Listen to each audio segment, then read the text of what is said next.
नमस्कार दोस्तों, स्वागत है आपका हमारे यूट्यूब चैनल वीरू नर्सिंग पे। दोस्तों सीएचओ को लेकर के बहुत सारे प्रश्न जो है जब अभी ऑनलाइन शुरू हुए तो उसके बाद हमने कुछ अपडेट जो है एक वीडियो में दिया था, जिसमें हमने आपको इंटीग्रेटेड सीसीएच और विदाउट इंटीग्रेटेड सीसीएच के बारे में हम आपको बता दिया था। अब उसके बाद कुछ नए प्रॉब्लम्स जो है उस सर्वर में आ रहे हैं। ठीक है, तो उस सर्वर में जो अभी नया प्रॉब्लम आया है, बहुत सारे मैसेज मेरे पास आए हैं। और दूसरी बात तो हम आपको वीडियो शुरू होने से पहले बता दें कि जो लोग अभी तक फॉर्म नहीं भरे हैं वो लेस मात्र गलती करिए, मिस्टेक ना हो, इसके लिए आपको बहुत ज़्यादा ध्यान रखना है। ठीक है, हम फर्स्ट वीडियो जो हम प्रोसेस बता रहे थे आपको कि कैसे फॉर्म फिल करना है, उस समय भी हम आपको बता दिए थे कि भैया देखिए इसमें करेक्शन का कोई गुंजाइश नहीं है और आप जो है इसको बिल्कुल सावधानीपूर्वक भरिएगा। ठीक है, और उसके रिगार्डिंग हमने एक मेल किया था SHSB को, स्टेट हेल्थ सोसाइटी को, तो उसका मेल का रिप्लाई भी आ गया है कि करेक्शन के लिए क्या हम लिंक देंगे या मौका देंगे, तो हम आपको वो आगे हम वीडियो में बताएंगे। उससे पहले क्या क्या परेशानी है फॉर्म भरने में, क्या क्या दिक्कतें आ रही है, वो हम लोग डिस्कस करते हैं। ठीक है, तो चलिए वीडियो को शुरू करते हैं। आप लोगों से रिक्वेस्ट है कि चैनल को जरूर सब्सक्राइब कर लीजिए। आप लोग का सपोर्ट ही हमारे लिए थोड़ा सा एक मोटिवेशन का कारण बनता है, क्योंकि आपको पता है फ्री ऑफ कॉस्ट में इतना सारा समय जो है देना पड़ता है ग्रुप्स में, मत पूछिए। विदाउट किसी कोई पर्पस नहीं है, बस एक क्या कहते हैं उसको, एक संगठन भी नहीं है हम लोग, बस एक समाज सेवा के रूप में हम लोग इतना समय दे रहे हैं, जबकि फ़ायदा एक रत्ती का नहीं होता। ना कभी हमने डोनेशन मांगा, ना कुछ मांगा, कुछ भी नहीं मांगा, और पता नहीं कितने लाख रुपए हमने बचा दिए होंगे इसके लिए। बहुत सारे, एक बच्चे नहीं है, 100, 200, 500 बच्चों का लगभग तो मोर देन कितने पैसे आप कैलकुलेट कर सकते हैं। और किस नाम पे? तो सीसीएच के नाम पे। इतने दलाल भरे पड़े हैं, मत पूछो आप। 15-15 हज़ार में सीसीएच बेच रहा है।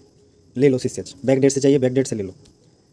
और इसमें बीएससी वाले नहीं फंसते हैं। बीएससी वाले क्योंकि ऑलरेडी तो जो 19 से ऊपर का बैच है उनके पास तो सीसीएच इंटीग्रेटेड है, जिनके पास नहीं है वो तो पुराने वाले स्टूडेंट हैं, तो वो थोड़े से जानते हैं क्या है क्या नहीं है।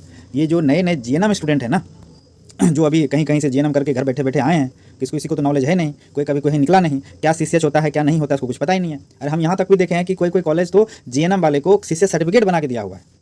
अभी इतना सोचिए फर्जीवाड़ा हो रहा है। कॉलेज के लेटर हेड पे जीएनएम डिप्लोमा लिख करके, डिग्री नहीं है, डिप्लोमा लिख करके उसको सीसीएच का सर्टिफिकेट दिया हुआ है। आप समझो, और उस सर्टिफिकेट एक रद्दी का कागज़ के लिए उनसे कम से कम तो 15 से 20 हज़ार रुपये लिया होगा। कोई यूज़ का है जीएनएम के पास सीसीएच सर्टिफिकेट बना के देने का? नियम ही नहीं है, बना के दे दीजिए आप जीएनएम को। और ये कुछ समझते नहीं है कोई कैंडिडेट। जब मेरा वीडियो देख करके मेरे पास आता है, देखिए हम यूट्यूबर हैं, जो मेरा नंबर सबके पास है। ठीक है, फिर मेरे पास मैसेज करते हैं कि सर हम ये सर्टिफिकेट 20,000 में लिए हैं, देखिए तो ये वैलिड है क्या? क्वालिफिकेशन क्या है भैया? तो जीएनएम है। अब सोचोगे, हम इतना चिल्ला के पिछले 1 साल से बोल रहे हैं कि जीएनएम को डायरेक्ट सीसीएच बिना इग्नू के कहीं से नहीं लेना है। अगर ले रहे हैं तो उसका कुछ वैल्यू नहीं है, रद्दी कागज़ है वो। लेकिन उसके बाद भी नहीं समझते। अरे हम सर बाद में वीडियो देखे थे आपका, जब वीडियो बाद में देखा तो जो ले लिया तो ले लिया, रखो अपने पास। अब तो इस तरह से जो हमसे पहले संपर्क में आ गए उनका तो कितने पैसे बचे होंगे, आप जोड़ लो आप 100-200 लड़कों में, उसमें से 1% हमको दे देगा तो हो जाएगा काम। लेकिन कोई नहीं, चलो हो गया, जिसका बच गया बच गया। ऐसे लोग भरे पड़े हैं। तो ये गलती आप लोग ना करें। जीएनएम के स्टूडेंट को हम बार बार कह रहे हैं, ग्रुप के माध्यम से कई बार हमने पोस्ट भी किया है कि कोई भी लालच दे आपको सीसीएच का, ले लो, मत लेना, नो यूज़। एक ही हम बात कहेंगे, ये 4500 भर्ती पूरा होने के बाद, ठीक है, ऑलरेडी नोटिस दिया हुआ है गवर्नमेंट बिहार का कि 2280 सीएचओ का वापस से वैकेंसी आएगा, उसमें फ्रेश जीएनएम को मौका मिलेगा। ठीक है, फ्रेश जीएनएम को मौका मिलेगा, जिसमें जीएनएम जो एग्ज़ाम क्वालिफाई करेगा, ठीक है, जो एंट्रेंस एग्ज़ाम अभी ये लोग देंगे, सेम उसी तरह से एक एग्ज़ाम जो है 2280 के लिए भी होगा। वो एग्ज़ाम क्वालिफाई करने के बाद आपको 6 महीने का ट्रेनिंग, ठीक है, 6 महीने का ट्रेनिंग इग्नू के माध्यम से आपको गवर्नमेंट करवाएगी। याद, इस बात को ध्यान रखिएगा, गवर्नमेंट करवाएगी। ठीक है, जीएनएम वालों को। उसके अलावा अगर आप कहीं से कुछ भी कर रहे हैं तो वो वैलिड नहीं है। कोई कहीं से कुछ भी कर रहा है तो वैलिड सिर्फ बीएससी वालों के लिए होगा। उसमें भी कुछ गिना चुना यूनिवर्सिटी है जो बीएससी के लिए बनाता है सीसीएच, जो पुराने वाले हैं। जीएनएम को तो कोई नहीं देता, और आप लो भी मत। ठीक है, तो छोड़िए, खैर कई बहुत सारे मेरे पास इतने आते हैं कि मत पूछो आप, इतना सब कुछ गिनाते रहे हम। बहुतों को तो विश्वास भी नहीं होता, तो चलो ठीक है भैया, मत करो विश्वास, ले जाओ आप टीवी करवाओ, है ना। तो चलिए मेन मुद्दे पे आते हैं, और हम आपको कुछ ऐसे चीज़ बताते हैं जो आपके लिए थोड़ा सा अभी आप फेस किए होंगे या कर रहे होंगे। ठीक है, तो सबसे पहला आता है इसमें पेमेंट का। ठीक है, बहुत सारे ऐसे कैंडिडेट हैं जिनका कि पेमेंट अटक गया है। अटकने का मतलब है कि पेमेंट तो सक्सेस हो गया है। ठीक है, पेमेंट सक्सेस हो गया है, पेमेंट का रिसिप्ट भी डाउनलोड हो गया है, लेकिन जो फाइनल एप्लीकेशन फॉर्म है वो डाउनलोड नहीं कर पा रहे हैं। उसको डाउनलोड करते हैं तो यहाँ पे रेड सर्किल में कुछ कॉन्टेक्ट टू द एडमिनिस्ट्रेटर लिखाता है ना, ऐसा ही कुछ है। तो उसमें कुछ भी नहीं करना है आपको। ठीक है, अगर आप हमारे ग्रुप में हैं तो हमने ऑलरेडी आपको सुबह में मैसेज कर दिया था, और अगर आप वीडियो देख रहे हैं तो हम आपको बता दें कि आपके फॉर्म के ऊपर एक कॉन्टैक्ट डिटेल दिया हुआ है। ठीक है, हेल्थ सोसाइटी का। ठीक, आप उस पर मेल करिए, जो प्रॉब्लम हो रहा है उसको लिख दीजिए, पेमेंट जो कर दिए हैं उसका स्क्रीनशॉट लीजिए और अटैच करके उसको मेल कर दीजिए। किसको मेल करना है? वो जो मेल आईडी दिया हुआ है hssb@2024@gmail.com करके ईमेल है, हम आपको लिंक में ये आपको दे देते हैं स्क्रीन पे, ठीक है। उस पर आप मेल कर दो, आपको सडन रिप्लाई मिलेगा। जैसे जो ऑफिस टाइम है, ऑफिस टाइम 10 बजे के बाद, 10 बजे से लेकर के आपको शाम के 4 बजे तक के बीच आपका मेल का जवाब आपको मिल जाएगा, ठीक है। क्या प्रॉब्लम है, ये वो लिंक बना करके दे देंगे तो आप डाउनलोड कर सकते हैं, ठीक है। तो पेमेंट का समस्या ये खत्म हो गया है ना। पेमेंट जिनको दिक्कत हो रहा है बिल्कुल परेशान नहीं हो, आप ईमेल कर दीजिए, ठीक है। आप अपने स्तर से पहले तो आप रिफ्रेश करके, हालांकि हम एक दो लोगों का किए थे, नहीं होता है, यहाँ पे कुछ कॉन्टैक्ट टू एडमिनिस्ट्रेटर लिखाता है, तो आप मेल कर दो। हिंदी में तो हिंदी में, इंग्लिश में, जिस भी भाषा में आपको मेल करना आता है कर दीजिए, कोई दिक्कत नहीं है, ठीक है। चलो हो गया। अब दूसरी बात देखिए, इसी तरह से वहाँ पे एक इंडिकेट करता है, वहाँ पे हम आपको दूसरी समस्या बताते हैं कि बहुत सारे लोग BSc nursing with CCH course डाल दिए हैं, जबकि उनको इंटीग्रेटेड डालना था, ठीक है। ये चीज़ तो देखिए, आई थिंक अगर इसमें आप डालते हैं तो यहाँ पे इग्नू वाला यस या नो मांगता है। अगर आप विथ सीसीएच डालते हैं तो इग्नू वाले में भी यहाँ पे आपको यस करना पड़ेगा। हालांकि देखिए, अगर देखा जाए, जबकि आपके पास इंटीग्रेटेड है, लेकिन आपने गलती से विथ सीसीएच करके आप फॉर्म सबमिट कर दिए, तो देखिए दिक्कत तो नहीं होना चाहिए, ये मामूली सा दिक्कत है, क्योंकि जब आपका डॉक्यूमेंट्स वेरिफिकेशन होगा तो डॉक्यूमेंट्स वेरिफिकेशन के समय ही आपको वेरीफाइड कर लिया जाएगा कि आपके पास सच में क्या है। तो ये डजंट मैटर आई थिंक, लेकिन आप भी मेल कर दो, ठीक है। मेल में जो है आपको जो रिप्लाई आता है एक बार हमें भी कमेंट करके बता दीजिएगा। हालांकि हमने मेल किया है, हम आपको एक बार अपना मेल का, देखिए मेरे पास बहुत सारे स्क्रीनशॉट वगैरह जो है ना, ये पेमेंट का प्रॉब्लम है। देखिए ये पेमेंट रिसीव हो गया, सब कुछ इनिशिएट हो गया, लेकिन इनका जो फाइनल एप्लीकेशन है वो डाउनलोड नहीं हो रहा था। इसी प्रकार से देखिए यहाँ पे इनका फोटो और प्रूफ ऑफ आइडेंटिटी और रजिस्ट्रेशन सर्टिफिकेट का प्रॉब्लम था, तो यहाँ पे इसको सॉल्व कर दिया गया। तो यहाँ पे देखिए करेक्शन लिंक जो है इनको मिला है, ये एसएसबी आपका हेल्थ सोसाइटी का रिप्लाई है, जिसमें ये लोग application again you will get A correction link on your register email ID. तो करेक्शन लिंक जो है इनको मिला, लेकिन हम जो करेक्शन के लिए ईमेल किए थे हेल्थ सोसाइटी को, वो यहाँ पे हम आपको दिखाते हैं। देखिए ये जो है मेरा है, ठीक है। हमने पूछा था उनसे कि 7/24 में फॉर्म भरते समय सीसीएच इंटीग्रेटेड में कुछ मिस्टेक हो गया है, इसको हम इसको एक्सपेंड नहीं कर पाए, इंटीग्रेटेड में कुछ गलतियाँ हो गया है, क्या हमें वापस से इसमें सुधार करने का मौका मिलेगा क्या, हमने इस तरह से उनसे पूछा था। तो यहाँ पे देखिए हेल्थ सोसाइटी का क्या रिप्लाई आया है। Dear candidate, there is no option for edit form again. Thank you, बस इतना सही बोलना है उनका, there is no option for edit form again.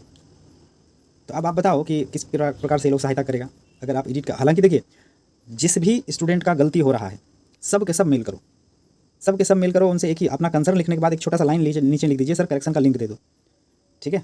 तो हो सकता है कि ये लोग कुछ सोचे और आपको जो है 2-3 दिन का एक विंडो दे दे कि आप जो है अपना करेक्शन कर लो, या 1 सप्ताह का विंडो दे दे कि करेक्शन कर लो।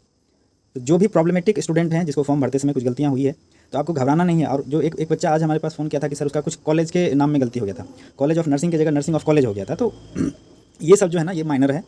अगर इस प्रकार का गलती हुआ है तो इसमें आपको घबराने की ज़रूरत नहीं है। Student name, father name, mother name, ये अच्छे से भरिए। बाकी आपका क्वालिफिकेशन हो गया, ये सब अच्छे से भरिए, ठीक है। जो लोग फॉर्म ऑलरेडी भर चुके हैं उनको तो कोई दिक्कत नहीं है, जो हो गया सो हो गया, मौका मिला तो ठीक है, नहीं तो कोई प्रॉब्लम नहीं है। जो नए लोग फॉर्म भरने वाले हैं वो थोड़ा सा ध्यान देंगे। हम इसीलिए शुरू में बोल देते हैं कि भैया ऐसा दिक्कत है बहुत, अरे इतना छोटा छोटा गलती ये लोग करते हैं, मत पूछो आप, बहुत छोटा छोटा गलती, और गलतियाँ हो जाती है। अब क्या बताएं, ऐसा लगता है कि नहीं यार ये गलती तो नहीं होना चाहिए था, लेकिन हमारे पास उसी गलती को लेकर बहुत सारा मैसेज आ जाता है कि सर ऐसा गलती हो गया। तो अब क्या ही बताएं, चलो ठीक है, अगर लिंक आता है तो आप लोग कर लीजिएगा, नहीं आता है तो कोई बात नहीं है, डॉक्यूमेंट्स वेरिफिकेशन के समय जो है उसको करेक्ट कर लिया जाएगा, ठीक है। उसके बाद ये चीज़ जो है आपका जो सीसीएच सर्टिफिकेट है, हमने आपको बताया था कि यहाँ पे प्रिंसिपल का साइन और मोहर होना चाहिए, जिसमें आपका नाम, पिताजी का नाम, एनरोलमेंट नंबर और आपका डेट, ये सब होना चाहिए। ये आप बनवा लीजिएगा, ठीक है, चलेगा, कहीं से आप बनवा लीजिए, लेकिन ये कॉलेज का सील मोहर चाहिए, ठीक है, ये कर लीजिएगा आप। उसके बाद आज एक नया मेरे पास एक लड़के ने मैसेज किया था और वो हम आप लोग को एक बार बता देते हैं। हालांकि जो सबमिट कर दिए हैं तो उनके पास भी समय है अभी, ठीक है। जो सबमिट कर दिए हैं और जो नहीं सबमिट किए हैं तो वो तो इस पर ध्यान देना ही देना है उनको। 6 नंबर का जो पॉइंट आप देख रहे हैं, 6 नंबर का पॉइंट में कहता है candidates applying under reserve category. अगर आप रिजर्व कैटेगरी से अप्लाई कर रहे हैं, यानी कि EWS, BC, EBC, SC और ST, ये रिजर्व कैटेगरी है। अगर आप इसमें अप्लाई कर रहे हैं तो आपको एक चीज़ का ध्यान रखना है। क्या ध्यान रखना है? Should must possess their caste certificate, residential certificate, income certificate या non creamy layer certificate, disability certificate etcetera as applicable issued by competent authority at the time of application, ठीक है। इसका मतलब ये हुआ कि एप्लीकेशन का जो टाइम है, जैसे इसका लास्ट डेट 21/11 है, तो आपके पास ये सारे डॉक्यूमेंट्स जो है 21 यानी कि लास्ट डेट ऑफ एप्लीकेशन से पहले का बना होना चाहिए, समझ रहे हैं।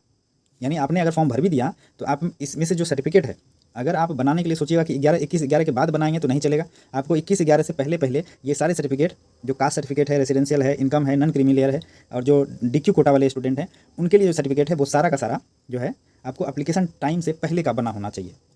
ठीक है, आगे लिखते हैं, the same has to be produced at the time of verification of documents for establishing their claim. और इन डॉक्यूमेंट्स को आपका जब वेरिफिकेशन होगा, जब DV होगा, तो उस समय आपको दिखाना पड़ेगा। ठीक है, तो ये जो है आप लोग ध्यान दीजिएगा कि अभी समय है आपके पास, अपने अपने अपने अपने ब्लॉक में जाएं और अर्जेंट बेस में जो है, गले का ऐसा बैंड बजा हुआ है बट कुछ होगा। इंपॉर्टेंट वीडियो था तो हम सोचे एक बार कर लें आप लोगों के लिए। थोड़ा सा वॉइस का बड़ा प्रॉब्लम है, वो गले में खराश जो है हमको 4 दिन से लगभग जो है ना परेशान कर रहा है। ठीक है, तो ये चीज़ जो है थोड़ा सा ध्यान में रखिएगा आप लोग, वो लोग खास करके जो आप अप्लाई कर सकते हैं, कोई दिक्कत नहीं है। ठीक है, वहाँ नॉन क्रीमी लेयर वाले में यस कर देना है और अप्लाई कर देना है। लेकिन जो लास्ट डेट है यानी कि 21/11, उससे पहले पहले जो है आप लोग अपना डॉक्यूमेंट्स को रेडी कर लीजिएगा। ठीक है, और जो क्वालिफिकेशन का जो आपका डॉक्यूमेंट्स है, क्वालिफिकेशन का, ठीक है, यानी कि आपका जो BSc नर्सिंग का रजिस्ट्रेशन है या प्रोविजनल है, जो भी, एक तो आर्यभट्ट वाले ध्यान देंगे कि आपका प्रोविजनल रजिस्ट्रेशन ही अभी वैलिड होगा। ठीक है, तो उसमें जो डेट है उसी को आप डाला करो। प्रोविजनल सर्टिफिकेट का वैलिडिटी होता है और तब तक में आपको ओरिजिनल मिल जाएगा। आप तब तक प्रोविजनल पे आप ज्वाइन कर सकते हैं, कोई दिक्कत नहीं है। तो जो क्वालिफिकेशन वाला जो सर्टिफिकेट है उनका कट ऑफ डेट जो है 1/10 है, जबकि जो रिजर्वेशन के लिए जो सर्टिफिकेट आप दीजिएगा उसका जो है आपको जो लास्ट डेट ऑफ एप्लीकेशन है उससे पहले का बना होना चाहिए। ठीक है, और जिनका नहीं है अभी समय है, बना लीजिए, कोई दिक्कत नहीं है। ठीक है, ये सिर्फ बिहार के कैंडिडेट के लिए है, जो जनरल वाले हैं उनके लिए ऐसा कुछ नियम नहीं है।